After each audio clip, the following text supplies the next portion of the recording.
El éxito financiero tiene poco que ver con lo inteligente que seas y mucho con tu comportamiento. ¿Alguna vez te has preguntado cómo es que una persona con muchos logros académicos acaba teniendo menos riqueza que otras que ni siquiera tienen estudios? El comportamiento humano es una variable determinante en el desempeño financiero. Desde algo tan grande como la economía de un país hasta lo más pequeño como tus finanzas personales. Pero al mismo tiempo, este es el aspecto más difícil de analizar y comprender. En este video, voy a resumir los capítulos más importantes de un libro llamado La psicología del dinero, escrito por Morgan Housel. Capítulo 1. Nadie está loco. La idea que tenemos sobre cómo funcionan el mundo y el dinero tiene poco que ver con lo que realmente sucede en el mundo, y mucho que ver con lo que uno cree al respecto. Y lo que piensas sobre la forma en que funciona el mundo está muy influenciado por tu experiencia personal. Y tus experiencias personales dependen de tu contexto inmediato.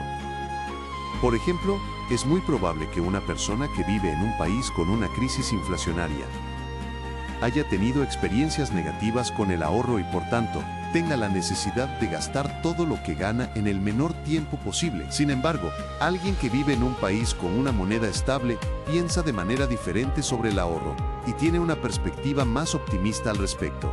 Es así como dos personas igualmente inteligentes pueden diferir sobre cómo ahorrar e invertir dinero para multiplicar la riqueza. Un profesional promedio en Australia antes de la crisis pandémica no podía entender realmente a las personas de otras latitudes que han experimentado muchas crisis económicas en sus vidas.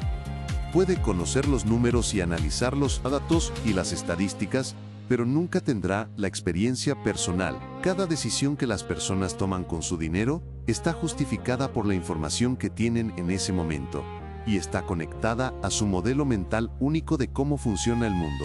Parece que todos hacemos locuras con nuestro dinero, pero nadie está loco. Nuestras decisiones monetarias se basan en experiencias únicas que solo pueden tener sentido para nosotros en un momento dado. Capítulo 2. La suerte y el riesgo. Si entrevistas a empresarios exitosos para preguntarles sobre su éxito, seguramente hablarán de trabajo duro y mucho sacrificio. Esa es la forma en la que explicarían su éxito. Y aunque esto es cierto para ellos, la otra cara de la moneda es que hay variables incalculables e invisibles que pueden ser determinantes: la suerte y el riesgo. Los resultados que obtendrás en tu vida estarán gobernados por fuerzas que están más allá de tu esfuerzo individual. No me malinterpretes, esto no significa que no tengas que intentarlo. Esto significa que el esfuerzo no es el único ingrediente del éxito. Por ejemplo, mucha gente habla del éxito empresarial y la innovación de Bill Gates. Incluso hay quienes lo utilizan como ejemplo a seguir. Pero Bill Gates estudió en Lakeside, una escuela privada de élite, en Seattle. Esta fue la única escuela con una computadora en la década de 1960, el modelo Teletype 33. Esto influyó mucho en los intereses de Bill Gates en la informática. Incluso obtuvo permiso de las clases de matemáticas para poder seguir su interés en la informática. El propio Bill Gates admitió que si no hubiera podido estudiar en una escuela como Lakeside, no habría existido Microsoft.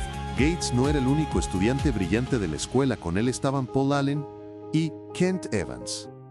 Eran amigos. Cualquiera hubiera pensado que los tres estaban destinados al éxito.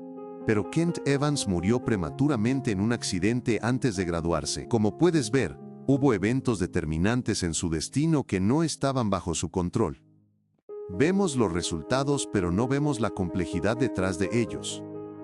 Ese también es el caso del riesgo. No somos capaces de medir los riesgos que asumieron los grandes inversores. No sabemos cuánto riesgo asumió ese inversor con esa empresa que hoy tiene éxito. Desconocemos las deudas que adquirió este exitoso empresario apostando al futuro, al inicio de su negocio. Este no es un problema sencillo. La dificultad para identificar qué se debe a la suerte, qué se debe a la habilidad y qué es el riesgo, es uno de los mayores problemas que enfrentamos cuando tratamos de aprender sobre la mejor manera de decidir sobre nuestro dinero. El autor da 3 lecciones que podemos aprender de esta realidad. 1. No todo el éxito se debe al trabajo duro, y no todo el fracaso se debe a la pereza. Ten esto en cuenta cuando juzgues a los demás y cuando te juzgues a ti mismo. 2. No mires casos excepcionales, ni tomes ejemplos extremos. Cuanto más excepcional sea el resultado, menos aplicable será, porque es muy probable que los resultados extremos se hayan visto influidos por casos extremos de suerte o riesgo. Y 3. Nada es tan bueno o tan malo como parece. Asumir el papel que juegan la suerte y el riesgo en los resultados que obtengamos nos ayudará a perdonarnos y dejar espacio para seguir intentándolo hasta que el juego esté a nuestro favor. Capítulo 3. Nunca lo suficiente. Cuando los ricos hacen locuras, mucha gente quiere hacerse rica. Pero esto es muy abstracto. ¿Qué tan rico quieres ser? ¿Cuánto es suficiente? Hubo una fiesta en Shelter Island organizada por un multimillonario, a la que asistieron dos escritores, Kurt Vonnegut y Joseph Heller. Vonnegut comenta que el multimillonario gana más dinero en un solo día que todo lo que Heller ganó con su novela. Pero Heller responde, sí, pero tengo algo que él nunca tendrá, lo suficiente. Existe el peligro de no tener nunca lo suficiente. Las personas pueden tenerlo todo, riqueza, propiedades de alto valor, poder, pero también pueden arriesgarse y tirarlo todo porque quieren más y más. El autor cuenta la historia de Rajat Gupta, que quedó huérfano durante su adolescencia, pero años más tarde obtendría un MBA de Harvard y se convertiría en el CEO de McKinsey & Company. Para 2008, se informó que el valor de su patrimonio era de $100 millones, pero Gupta quería más, y lo demostró en 2008. Durante la crisis de Goldman Sachs, Warren Buffett decidió invertir $5,000 millones en el banco para ayudarlo a sobrevivir. Dado que Gupta era miembro de la junta directiva de Goldman Sachs, obtuvo esta información antes que el público, por lo que decidió acordar en secreto comprar acciones de Goldman Sachs antes de que subieran, debido a la inversión de Buffett. Gupta fue arrestado por tráfico de información privilegiada. Así arruinó su reputación y su carrera, motivado por la codicia de no tener nunca suficiente. En este capítulo, el autor deja algunas lecciones importantes. 1. La habilidad financiera más difícil es hacer que la meta deje de alejarse. El objetivo se aleja cada vez más cuando el gusto por más riqueza y poder aumenta más rápido que la satisfacción. Y esto es una señal de alerta que advierte que probablemente estás a punto de tomar más y más riesgos de manera irracional. La verdadera felicidad está en la satisfacción de tener lo suficiente, no en una expectativa constante. 2. La comparación social es el problema. Compararte con los demás es una tortura innecesaria que debes evitar. Siempre habrá alguien que obtenga mejores resultados que tú. Siempre habrá alguien más arriba en la escalera. Compararse con ellos te robará la alegría. Corre tu propia carrera. Y 3. Hay muchas cosas que no vale la pena arriesgar, independientemente de la ganancia potencial. La reputación no tiene precio. La libertad y la independencia no tienen precio. La familia y los amigos no tienen precio.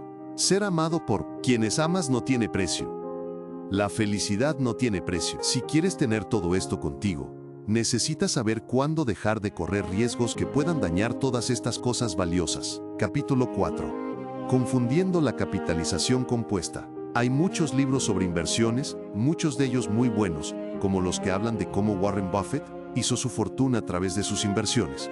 Hoy en día, la fortuna de Buffett alcanza los $86.5 mil millones. Sin duda, un inversor fenomenal. Pero hay algo que no debes perder de vista. Buffett no solo es un buen inversor, ha sido un buen inversor desde que era solo un chico. Es así como más del 90% de sus activos se acumularon después de los 50 años. La habilidad de Warren Buffett es invertir, pero su secreto es el tiempo. Así es como funciona la capitalización compuesta. La lección que el autor quiere enseñar en este capítulo es que una buena inversión no se trata necesariamente de obtener los mayores rendimientos. Los retornos más altos tienden a ser éxitos únicos que no se pueden repetir. Una buena inversión consiste en obtener rendimientos bastante buenos a los que puedes ceñirte que pueden repetirse durante el mayor periodo de tiempo posible. Y como dijo Charlie Munger, la primera regla de capitalización es nunca interrumpirla innecesariamente. Capítulo 5. Hacerse rico versus mantenerse rico. Muchos gurús financieros hablan de cómo hacerse rico, lo que lo ha convertido en un tema aburrido para muchas personas. Pero hay otra cosa que muchas veces se pierde de vista. No se trata solo de acumular una cierta cantidad de capital, sino de mantener su riqueza en el tiempo. El autor sostiene que solo hay una forma de mantenerse rico. Una combinación de frugalidad y paranoia. Frugalidad significa usar sabiamente y prudentemente tus recursos. Hacerse rico requiere que asumas riesgos, que seas optimista sobre el futuro y que te des a conocer. Mantenerse rico requiere que tengas humildad y temor de que lo que has ganado te lo quiten o lo pierdas. El interés compuesto es como plantar un árbol. En un año no verás mucho progreso, en 10 años notarás la diferencia y en 50 habrás creado algo extraordinario. Pero mantenerse de pie todo ese tiempo requiere que sobrevivas los impredecibles altibajos de la vida que todos experimentamos con el tiempo. Capítulo 6. Puedes equivocarte la mitad del tiempo y aún así hacer una fortuna. En este capítulo, el autor cuenta la historia de Heinz Berggruen, quien llegó a ser admirado por su perspicacia para invertir en arte. Berggruen logró acumular una colección de valiosas obras de arte, pero la realidad es que no fue perspicacia pura, sino que compró grandes cantidades de arte, y de todo, solo una pequeña parte se convirtió en ese arte valioso. Esto significa que Berggruen se equivocó la mayor parte del tiempo. Sin embargo, logró hacerlo bien. Si quieres aventurarte en el mundo del emprendimiento y la inversión, debes entender que muchas cosas en el mundo cumplen con el principio de Pareto o la regla 80/20. He hecho un video sobre el principio de Pareto. Si quieres entenderlo mejor, dejo el enlace en la descripción. Los inversores experimentados y las grandes empresas esperan que del 100% de sus decisiones de inversión, el 80% fracase. Si ves algo que logró resultados extraordinarios o que se vuelve famoso e influyente, debes entender que es un evento en miles o millones. Así es el mercado de valores. La mayoría fallará, algunas funcionarán bien, y solo algunas generarán rendimientos increíbles. Según el autor, Warren Buffett admitió que ha sido propietario de acciones en más de 400 empresas diferentes en su vida, pero las ganancias más significativas provienen de solo 10 de ellas.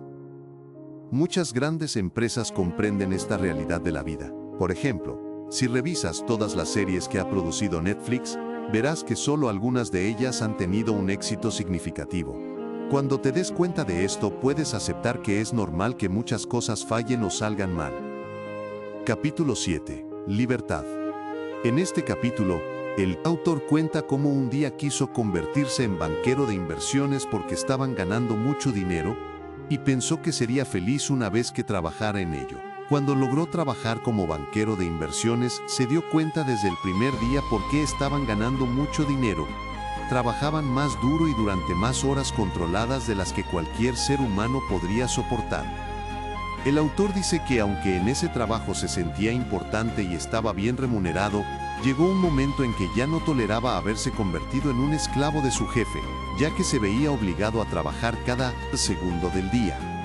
Esto lo convirtió en los días más miserables de su vida. No pudo trabajar así durante más de un mes. Trabajar en algo que te encanta hacer, durante horas que no puedes controlar, puede convertirse en algo que odias, no importa cuánto ames tu actividad. Si se convierte en algo que toma el control de tu tiempo, terminarás odiándola. La forma más elevada de riqueza es la capacidad para despertar cada mañana y decir, puedo hacer lo que quiera hoy. Oímos todo el tiempo a las personas decir que quieren ser felices, pero la felicidad es compleja porque todos somos diferentes. Pero hay un denominador común. El combustible universal de la alegría es la capacidad de controlar su propia vida. Existen oportunidades tentadoras para hacer dinero, pero muchas son trampas de las que puede ser difícil escapar. No caigas en el ciclo interminable de ganar más al perder uno de tus valores más preciados. La libertad. La capacidad de hacer lo que quieras, cuando quieras, con quien quieras, durante el tiempo que quieras, no tiene precio. Capítulo 9. La riqueza es lo que no ves. Alguien puede parecer rico, pero es imposible saberlo con certeza a primera vista. Podrías estar viendo solo la punta del iceberg. No te dejes deslumbrar por aquellos que hacen alarde de su riqueza. Parece una estupidez decirlo, pero la única forma de acumular riqueza es no gastarla. Muchas veces, Cuando las personas dicen que quieren ser millonarios, lo que realmente quieren decir es que quieren gastar $1 millón. Pero gastar $1 millón es literalmente lo opuesto a ser millonario. La riqueza está oculta. La riqueza es un ingreso que se ahorra, que no se gasta. La riqueza es opcionalidad, flexibilidad y crecimiento. La riqueza es la capacidad de comprar cosas. Si es necesario gastar dinero para mostrar a otros cuánto dinero tienes, es la forma más rápida de tener menos dinero. Capítulo 13. Espacio para el error. Si no puedes imaginar la posibilidad de tu fracaso, fracasarás. Porque el verdadero fracaso vendrá cuando no sepas afrontar un retroceso en tu emprendimiento e inversiones. ¿Cómo enfrentas la adversidad si nunca consideraste la posibilidad ni te preparaste para ella? Poner todos tus huevos en una canasta de inversión significa que te arriesgas demasiado al apostar en una sola opción. Si no amplías tu cartera de inversiones, significa que no estás dejando margen de error. Es decir, no estarás preparado para un resultado adverso, y ese es el verdadero fracaso. Si algo se puede romper, se romperá. Entonces, si pones muchas cosas en función del desempeño de una sola, estás contando los días para la catástrofe. Uno de los mayores errores con el dinero es depender únicamente del salario para financiar las necesidades de gastos a corto plazo, sin ahorros que te protejan de gastos inesperados en el futuro. Nos gusta pensar que estamos ahorrando para algo seguro, como comprar un coche o para la jubilación, pero la realidad es que no. Así sabemos qué pasará mañana y no sabemos con certeza dónde gastaremos nuestros ahorros. Esto no significa que no debas planificar. Significa que debes dejar margen para el error al planificar. Capítulo 14. Cambiarás. La planificación a largo plazo parece más fácil de lo que realmente es, porque todo cambia con el tiempo. Tú y yo cambiaremos en 10 años. El mundo también cambiará. Esto no debe ser un impedimento para hacer planes de futuro, sino una advertencia que te ayuda a hacerlo con la prudencia y sabiduría necesarias para evitar arrepentimientos futuros. El autor cuenta la historia de un amigo que durante su adolescencia siempre dijo que soñaba con ser médico. En esos días era fácil concluir que no podría hacerlo, pero lo hizo con mucho esfuerzo. Hace unos años, el autor se reencontró con ese amigo que ahora es médico, pero ahora resulta que ese amigo, que luchó por su sueño de ser médico, lamentaba haber elegido esa carrera, diciendo que era horrible. En psicología, hay algo llamado la ilusión del fin de la historia. Así es como los psicólogos llaman a la tendencia de las personas a ser muy conscientes de cuánto han cambiado en el pasado, pero a subestimar cuánto es probable que cambien sus personalidades, deseos y metas en el futuro. La realidad es que cambiarás. Nunca dejarás de hacerlo. Lo mismo ocurre con tu contexto. Cambiará. Y las decisiones que parecían correctas en el pasado pueden terminar pareciendo locas en el futuro. Piensa en esto cuando llegue el momento de planificar tus finanzas a largo plazo. Capítulo 15. Nada es gratis. Todo tiene un precio, pero no todos los precios aparecen en las etiquetas. La clave para tomar decisiones financieras es averiguar cuál es ese precio y si estás dispuesto a pagarlo. ¿Cuál es el precio del éxito? ¿Estás dispuesto a pagarlo? Antes de tomar la decisión, considera que la mayoría de las cosas son más fáciles en teoría que en la práctica. Para tener éxito como inversor, tendrás que pagar un precio, pero ese precio no lo pagarás con dinero. Lo pagarás con incertidumbre, duda y miedo relacionado con la volatilidad del mercado. Tus ganancias de inversión no son gratuitas y nunca lo serán. La volatilidad y la incertidumbre son el costo de admisión y las tarifas a pagar en ese mundo. El secreto es aceptarlo, y aceptarlo como parte del trato y convencerte de que el precio lo vale. ¿Quieres empezar algo? Averigua cuál es el precio y págalo. Capítulo 16. Tú y yo. Tú y yo tenemos diferentes agendas, y nuestras agendas están diseñadas desde nuestra visión del mundo, impulsadas por nuestros propios incentivos. Tómalo como una advertencia cuando sigas los consejos o los pasos de otros. A lo largo de la historia se han producido muchas burbujas financieras que han causado un daño inmensurable a la riqueza de muchos inversores y han arruinado familias enteras. Un denominador común en todas estas burbujas financieras son aquellos inversores que siguen inconscientemente las señales de otros inversores que están jugando a un juego diferente al suyo y caen, inevitablemente, en una trampa. Los inversores a largo plazo y los inversores a corto plazo tienen diferentes agendas. Ten cuidado con esto cuando tomes decisiones de inversión basadas en los pasos de otras personas. Ante esto, el autor recomienda hacer todo lo posible para identificar a qué juego estás jugando. Cada inversor debe elegir una estrategia que tenga las mejores posibilidades de cumplir